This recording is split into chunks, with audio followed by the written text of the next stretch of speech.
Today we are going to learn. हम लोग lesson पढ़ने वाले हैं जिसका नाम है भोली। भोली नाम का हम लोग लेसन पढ़ेंगे जो कि बहुत ही अच्छा लेसन है।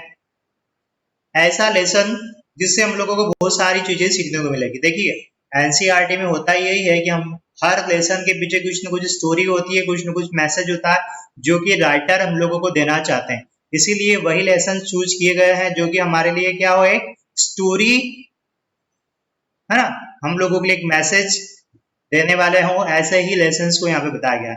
तो आज हम लोग भोली वाला लेसन जो कि लेसन 9 है हमारे फुटप्रिंट्स विदाउट फीट बुक से क्लास 10 से पढ़ रहे हैं हम लोग। तो सबसे पहले हम लोग देखेंगे फ्रॉम हर वेरी चाइल्डहुड भोली वाज नेग्लेक्टेड एट होम। कि भोली नाम की एक लड़की है, जब वो बचपन में थी, चाइल्डहुड में थी, तब से ही उसको नेग्लेक्ट किया जा रहा था। मतलब उसको नजरअंदाज किया करते आ रहे थे सभी घर वाले, कोई भी उसको स्पेशली टेक केयर नहीं करता था। When did her teacher take special interest in her? और जो उसकी टीचर थी उसने उसमें स्पेशल इंटरेस्ट क्यों लिया, ये भी पढ़ेंगे हम लोग। Did भोली measure up her teachers expectations? क्या भोली को भी समझ में आया कि उसके टीचर की उससे एक्सपेक्टेशंस क्या है। तो इसी के बेस पर ये लेसन है जिसमें हम लोग समझेंगे।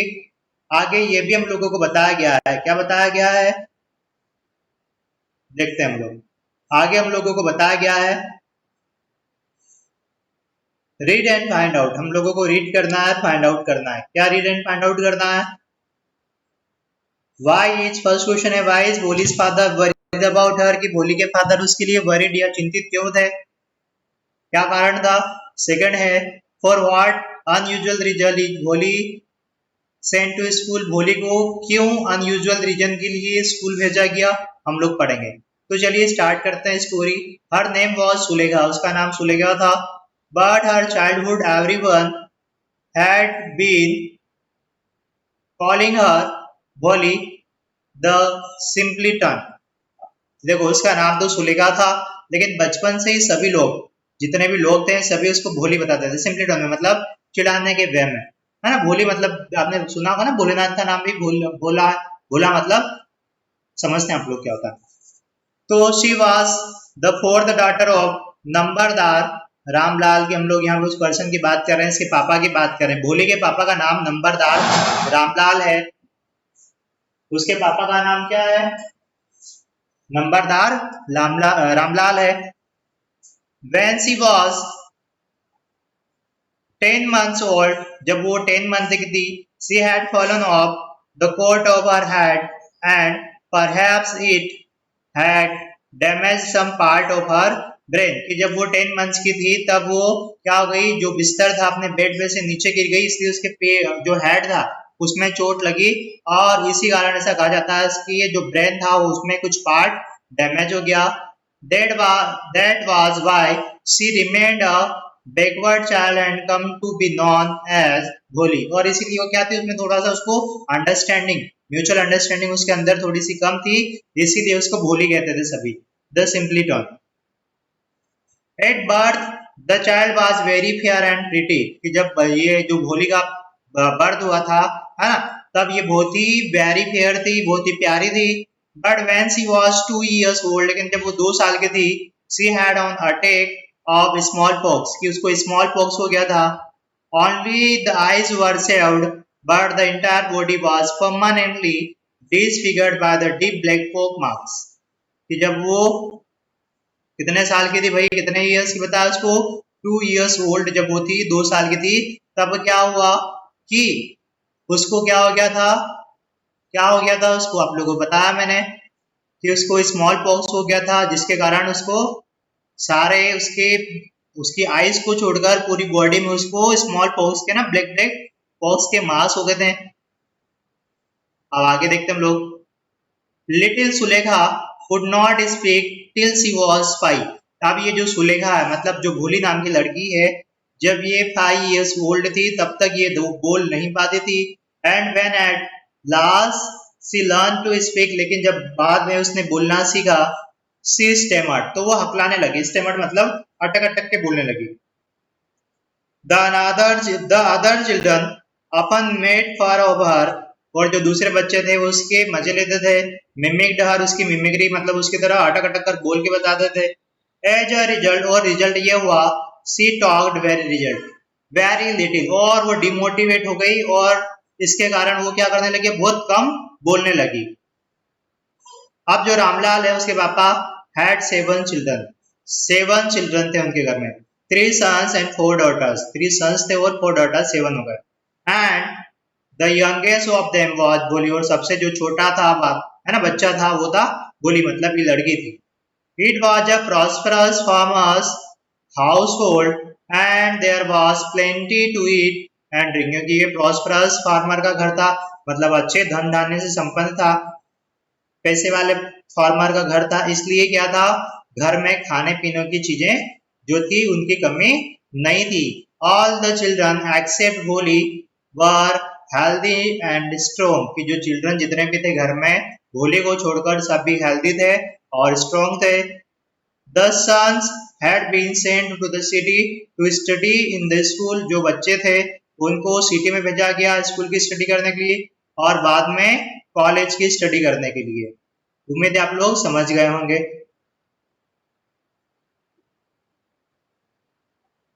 वन ऑफ द डॉटर्स, राजा है ना, जो डॉटर थी उनको राधा नाम की, जो कि सबसे बड़ी थी, हैड ऑलरेडी बीन मैरिड, उसकी शादी हो चुकी थी, है ना, पहली लड़की का नाम याद रखना Radha. The second daughter Mangla's marriage also had been settled, जो सेकेंड डॉटर थी मंगला, ठीक है, उसकी मैरिड भी सेटल हो गई थी। अब हम लोग देखें, अब आगे देखते हैं हम लोग, है ना, एक second.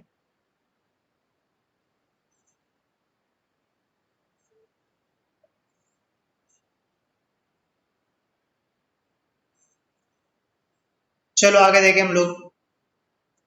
The second daughter Mangala marriage had been also been settled, उसकी जो मैरिज थी वो भी सेट हो गई थी। And when that was done Ramlal would think of the third Champa. देखो तीनों जो स्टार्टिंग की लड़कियां थी उनका नाम था, क्या नाम था, एक का नाम, दूसरी पहले का नाम था राधा, सेकेंड का नाम था मंगला और थर्ड का नाम था चंपा। दे वर गुड लुकिंग, जितनी भी तीनों लड़कियां थी बहुत गुड लुकिंग थी, हेल्दी गर्ल्स थी। And it was not difficult to find bright grooms for them, कि जो ब्राइट ग्रूम थे मतलब दूल्हा ढूंढने में उन लोगों के लिए कोई प्रॉब्लम नहीं हो रही थी, क्योंकि वेल लुकिंग थी, इंटेलिजेंट थी और हेल्दी थी, इसलिए उन लोगों को कोई प्रॉब्लम नहीं हो रही थी। But Ramlal was worried about Holi. देखो ये फर्स्ट क्वेश्चन था, why was Ramlal worried about Holi, Ramlal Holi के लिए वरीड क्यों थे, तो ये आप लोगों को फर्स्ट क्वेश्चन का आंसर मिल गया, क्योंकि ये ज्यादा अच्छी नहीं थी, इंटेलिजेंट भी नहीं थी, इसलिए वो वरीड था। She had neither good looks nor intelligence, क्योंकि उसका जो लुक था वो गुड नहीं था पोक मार्क्स के कारण, और वो इतनी ज्यादा इंटेलिजेंट भी नहीं थी, इंटेलिजेंट नहीं थी। क्यों, क्योंकि आपको मैंने बताया कि इसको क्या हुआ था, वो बेड से गिर गई थी, इसके लिए उसके हेड में क्या आ गया था, चोट लग गई थी, जिससे उसको थोड़ी सी इंटेलिजेंसी की कमी आ गई थी, थोड़े से सेंस की कमी आ गई थी। देखिए ये इस टाइप से हो रहा था। जो दूसरे बच्चे थे, मैं आपको ये नोट करके ये भी दिखा देता हूँ, ये इस टाइप से आप लोग इमेज दिखा दे रही है, भोली के पापा हैं नंबरदार रामलाल, वो ये भोली है जिसको, जो कि बहुत ही गंदी सी रहती थी, डर्टी सी रहती थी, और ये जो दूसरे बच्चे हैं ये इस टाइप से रहते थे, बहुत ही अच्छे। क्लियर, चलिए आगे बढ़ते हैं।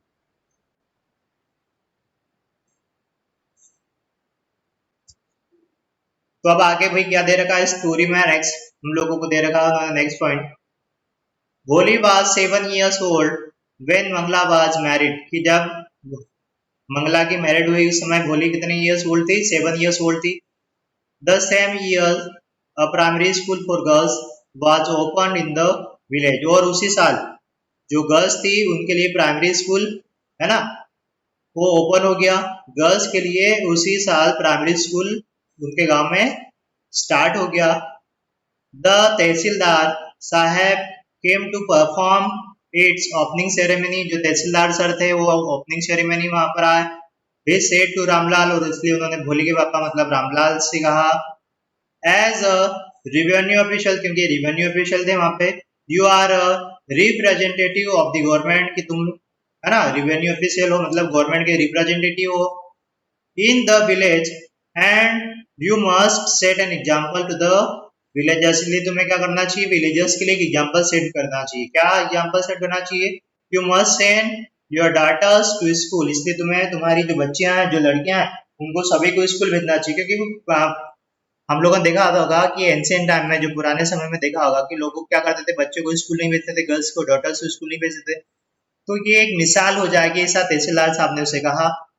चलिए आगे देखते हैं हम लोग। That night when Ramlal consulted his wife, जिस रात को रामलाल ने उसकी वाइफ से कंसल्ट किया, she cried, इसने बोला, चिल्लाकर बोला, आर यू क्रेजी, तुम पागल हो गए हो? If girls go to school who will marry them, कि अगर गर्ल्स स्कूल जाके तो उनके साथ में शादी कौन करेगा? देखो ये मानसिकता थी पुराने समय में लोगों की।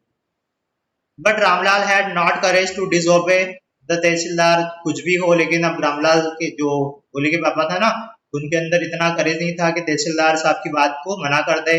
Eight last his wife said, last में उसकी वाइफ ने कहा, I will tell you what to do, कि मैं तुम्हें बताऊंगी क्या करना है। सेंड भोली टू स्कूल, की भोली के स्कूल भेज दो।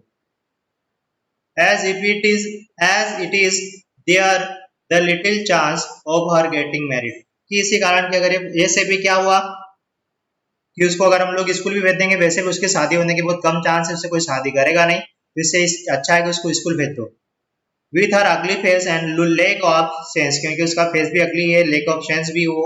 Let the teachers school worry about her, क्या वो जो उसके स्कूल के जो टीचर्स हैं उसको उनको उसके बारे में चिंता करने दो। अब हम लोग उसकी चिंता नहीं करेंगे, मतलब थोड़ी सी चिंता उसके स्कूल के टीचर भी कर लेंगे। तो अब हम लोगों को नेक्स्ट क्या बताया, रीड एंड फाइंड आउट। क्या रीड एंड फाइंड आउट करना है? डज भोली enjoy her first day at school, हम लोग पढ़ने वाले हैं, अब स्कूल जाने स्टार्ट कर देगी भोली। Does she find her teacher different from the people at home, क्या उसके टीचर उसके जो घर में लोग थे उनसे डिफरेंट थे? क्लियर? तो इन सारी चीजें हम लोग देखने वाले हैं। उम्मीद है आप लोगों को इतना समझ में आया होगा।